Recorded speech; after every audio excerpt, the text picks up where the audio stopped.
What's up, YouTube? Coming to you from California, where we have the wonderful PG&E blackouts where, power's out. So here's how we're dealing with it. Goal zero. Check this thing. So this is my Goal Zero Yeti 1000. As you can see, it's currently getting 130 watts of solar in while using 185 watts, so we're losing power at 42%. Showing we're going to be empty in 4.8 hours. So I'm going to cycle this on and off by unplugging this, which is a refrigerator. So that was wind drawing from the refrigerator. Now without the refrigerator, I'm drawing 38 watts, which is going almost entirely through this, yeah. And so that is coming to this cord, which is powering my internet here, right? And the other one is powering my laptop there. So I am happily enjoying the internet while power's out. Now the rest of this situation here, we have the extension cord powering this, and we also have a cable coming in powering this.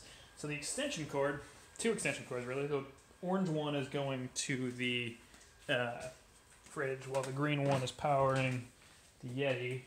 The green one is coming in from there and going to power this brick, which is powering, we have a kilowatt here, currently showing 124 watts in. So that's powering this, and that's showing how much is flowing through it. The green thing is then flowing to that Yeti. This is a USB-C connection powering this smaller Yeti 100 AC, which is a 100 watt thing. That's just a battery for recharging for later. Last night I used it to power the internet while using the big battery to power my laptop in bed. And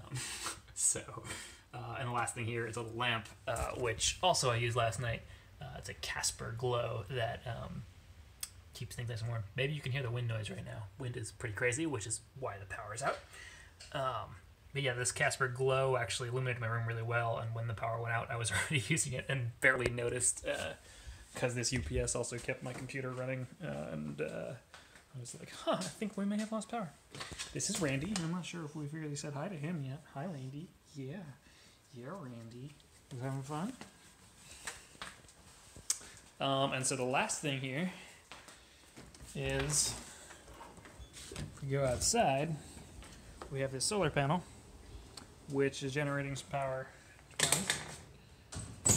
Oh, that's not actually quite the last thing, because that green power that's just providing power is, unexplained. Where do you think we're getting power from?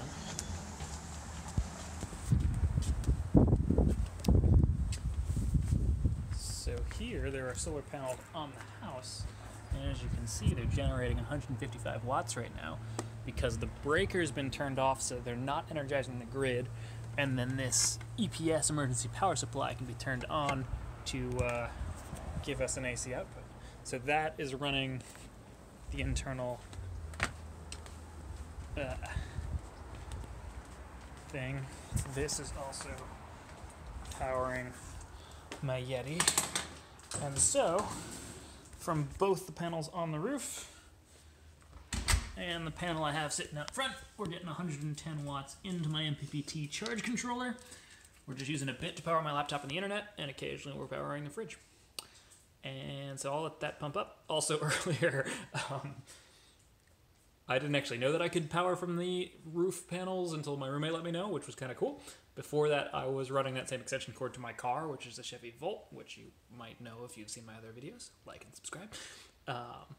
Yeah, so I was using my car to power this, to power everything else off of a small inverter in there, because I can only draw so much power out of that, even though I can use a lot more out of this.